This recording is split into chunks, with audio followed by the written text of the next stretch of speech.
बिस्मिल्लाहिर्रहमानिर्रहीम। अस्सलाम वालेकुम दोस्तों, उम्मीद करता हूँ आप सब खैरियत से होंगे। मैं आपका दोस्त अब्दुल बासित और आप मेरा चैनल काशिफ सुजुकी सेंटर देख रहे हैं। तो जी, नए आने वाले दोस्त सबसे पहले मेरे चैनल को सब्सक्राइब करें और वीडियो को लाइक करें ताकि मेरी मजीद आने वाली वीडियो तक पहुँच सके। शुक्रिया।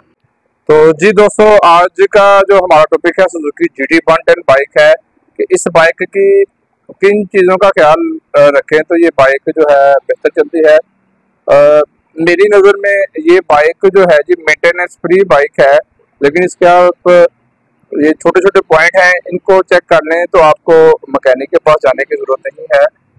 एक बात मैं अपने दोस्तों को बताता चलूँ कि सुजुकी GT110 के टैपर जो हैं वो इस जगह पर होते हैं और इन टैपर को जो है हमें बहुत कम ही छेड़ने की ज़रूरत पड़ती है। इस गाड़ी के टैपर इतनी जल्दी लूज नहीं होते। तो आप अगर बाइक से कहीं से ट्यूनिंग करवाते हैं और आपकी बाइक अगर वो टैपर की एडजस्ट नहीं कर रहा तो इसका ये मतलब है कि आपकी बाइक के टैपर ठीक है। तो ये है कि ट्यूनिंग में इस बाइक को बाइक से इसकी काफ़ी सारी चीज़ों को हमें चेक करना पड़ता है। अगर आप इसको बाहर से इसकी बाकी चीज़ों को चेक नहीं करवाते तो ये बाइक जो है वो प्रॉब्लम करती है। और जैसा कि अपनी कई सारी वीडियो में मैंने अपने दोस्तों के साथ शेयर किया हुआ कि इस बाइक का एयर फिल्टर का जो बहुत ही अहम रोल है, ये अब इसमें एयर फिल्टर है था जिस बाइक का, ये एयर फिल्टर इसका आप देख सकते हैं कि बिल्कुल चोक हो गया हुआ है। इसकी वजह से ये बाइक जो है ये प्रॉब्लम करती है, मिसिंग करती है, बाइक की पेट्रोल एवरेज में फ़र्क आता है। तो सुजुकी GT110 में एयर फिल्टर का बहुत ही अहम रोल है, इसलिए कोशिश करें कि हर 2000 किलोमीटर के बाद अपनी बाइक के एयर फिल्टर को हवा की मदद से साफ करवा लें। या ये चेंज होने वाला है, जनरल फिल्टर इसका तकरीबन 8000 चलता है, 8000 के बाद इस फिल्टर को चेंज करवा लें। इसके एयर फिल्टर के बाद आ जाते हैं जी इसका जो दूसरा मसला है कि ये बाइक इंजन इसका नीचे लगता है। उसकी क्या वजह होती है जी कि इस बाइक में टायर जो है पीछे वाला छोटे साइज का टायर आता है, जिसकी वजह से बाइक पीछे से लगती है। डबल सवारी पे आप किसी भी स्पीड ब्रेकर के ऊपर जाएंगे तो ये बाइक लगेगी। इसके दो हल होते हैं जी। एक तो इस बाइक में या तो आप इस जगह पर स्पेसर लगवा सकते हैं, नहीं तो इसका दूसरा जो बेहतरीन हल है, आप इसमें ये देख सकते हैं जी कि टायर जो है वो बड़ा डलवा सकते हैं। 30017 नंबर का टायर है, होंडा 125 का टायर है, जो कि आप अपनी बाइक में लगवा सकते हैं और जो कि बहुत ही ज़बरदस्त चलता है। इस टायर की रोड ग्रिप बहुत ही ज़बरदस्त है। बाकी इस बाइक में कोई इतना ज़्यादा इशू नहीं है। ये दो प्रॉब्लम इसमें ज़्यादा होती हैं। पेट्रोल एवरेज इस बाइक की तकरीबन 40 से 45 की एवरेज होती है और काफ़ी सारा सामान जो है इस बाइक में सिटी 70 का भी लग जाता है। उसके ऊपर मैंने एक ऑलरेडी वीडियो बना दी है। हाँ, ये है कि आप अपनी बाइक का ऑयल का ख्याल रखें, ऑयल इसका आप टाइम पर चेंज करें।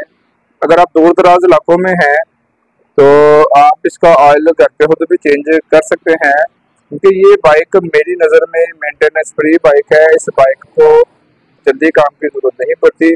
2000 किलोमीटर के ऊपर आप इसका एक बार एयर फिल्टर साफ कर लें, इसकी चैन की एडजस्टमेंट कर लें और इसकी केबलों को ऑयलिंग कर लें।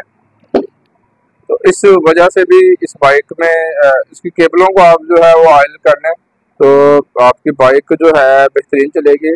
अगर आपकी बाइक में शॉक सील का इशू आ जाता है तो आप इसके शॉक सील जो है इसमें यूनाइटेड 100 के भी शॉक सील का इस्तेमाल कर सकते हैं, जो कि इसमें बड़ी ही ज़बरदस्त चलती है।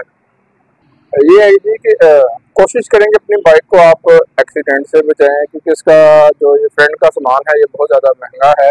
इसकी जो बीच वाली क्रोम वाली लाइट है ये आपको तकरीबन 8500 की मिल जाएगी और ये इसका जो ये ऊपर वाला प्लास्टिक है ये भी तकरीबन इसका 8 से 9000 की रेंज में है। लेकिन एक अच्छी बात ये है कि मार्केट में अब ये लोकल चीज़ें अवेलेबल हैं।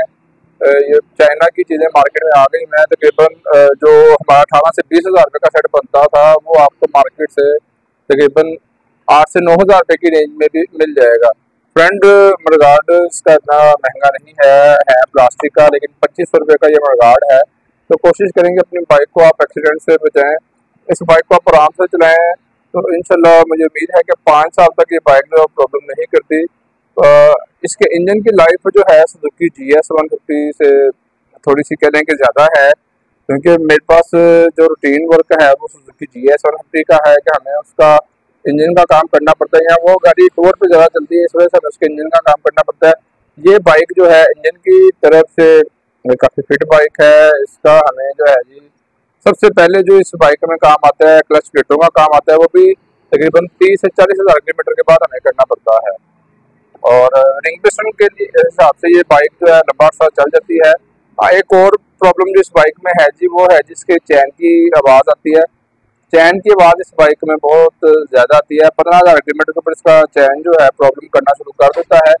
लेकिन आप दोस्तों के साथ एक चीज़ मैं शेयर करता चलूँ कि इस बाइक का चैन वैसे में कहीं पे टूटेगा नहीं। आवाज़ आती है 15,000 पे जो आवाज़ आती है आप उस आवाज़ को 25,000 किलोमीटर तक भी चला सकते हैं। 25,000 से 30,000 तक हमें इसका गाड़ी सेट जो है वो चेंज करना पड़ता है। ये बाइक इस वक्त तकरीबन 25,000 किलोमीटर तक चल चुकी है। लेकिन इंजन की तरफ से ये बाइक इस वक्त बिल्कुल जेन्युइन है, बिल्कुल फिट बाइक है। इंजन की चमक से एक अंदाजा हो जाता है जी कि बाइक में कोई प्रॉब्लम तो नहीं है। ये बाइक इस वक्त चलेंगे, इस बाइक की तकरीबन 40 से 50 तक 40 से 45 तक की एवरेज है। अगर आप अपनी बाइक को 40 से 50 तक चलाते हैं, 50 किलोमीटर पर आवर से चलाते हैं, तो आपको ये बाइक तकरीबन 50 तक की एवरेज देगी। जैसे ही आपकी बाइक जो है 60 से ऊपर जाती है, 70-80 के दरमियान जाती है, तो इसकी एवरेज जो है वो 40 पर आ जाती है। इस चीज़ का आप ख्याल रखें। इसकी पेट्रोल एवरेज अगर आपको बेहतर नहीं मिल रही तो इस तरीके से आप अपनी बाइक की पेट्रोल एवरेज जो है वो बेहतर कर सकते हैं। इसकी इकोनॉमी स्पीड पे आप इसको चलाएंगे तो आपको बहुत अच्छी एवरेज मिलेगी, और आप इसको रेगुलर स्पीड पर चलाएंगे जो कि 60 से ऊपर शुरू होती है तो आपको ये 40 तक की एवरेज देगी। ऑलमोस्ट बाइक की अगर कीमत की बात की जाए तो तकरीबन 3,60,000 रुपये में ये बाइक है, जो कि थोड़ी सी महंगी बाइक है। लेकिन इस बाइक का सस्पेंशन जो है बाकी बाइकों से बहुत ज़्यादा बेहतर है। अगर आप अपने किसी बुजुर्ग को ये बाइक लेके देना चाहते हैं, किसी एजेड बंदे को लेकर देना चाहते हैं, तो उसके लिए बेस्ट बाइक है। सिटी 70 से या होंडा 125 से तो बड़ी ही बेहतर बाइक है सस्पेंशन के लिहाज से। शिक भी इस बाइक की बेहतर है। सबसे बड़ी चीज़ इसका सलर सिस्टम जो है बड़ा ही ज़बरदस्त है, जो कि हाफ सलर पर आपकी बाइक स्टार्ट होगी। बेशक आप 10 दिनों बाद इस बाइक को स्टार्ट करें। ये है कि अगर आप मुझसे एक राय लेते हैं जी कि हमें GT 110 बाइक जो है वो लेनी चाहिए, हमें दूसरी बाइक लेनी चाहिए, तो उसके लिए मैं जो है वो कस्टमर को कहता हूँ कि आपकी बाइक चलनी कितनी है, डेली की किस मकसद के लिए चलनी है, मार्केटिंग के काम पे चलनी है, टूर के लिए लेनी है। अगर आपने टूर के लिए लेनी है तो आप GS 150 लें। अगर आपने मार्केटिंग नॉर्मल यूज़ के लिए बाइक लेनी है, अगर आपकी डेली की बाइक को 40-50 किलोमीटर चलनी है तो फिर आप GT 110 बाइक भी ले सकते हैं।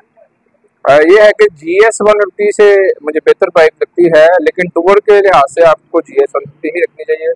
हाँ, इन सिटी जो है आप ये वाली बाइक का इस्तेमाल कर सकते हैं, और इसे आप एहतियात से चलाएं तो ये बाइक जल्दी प्रॉब्लम नहीं करती, जल्दी इंजन का काम नहीं निकालती। बॉडी के काम वगैरह इसके निकलते रहते हैं, वो वक्त के साथ साथ हैं।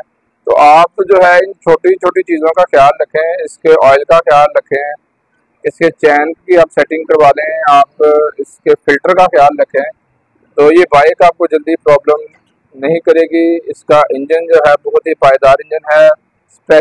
टोटल आप इसे कह सकते हैं कि जापानी इंजन है ये। इसका एक एक नट पेज जो है वो इम्पोर्टेड है, और इंजन की क्वालिटी जो है इसकी बाकी बाइकों से बहुत ज़्यादा बेहतर है।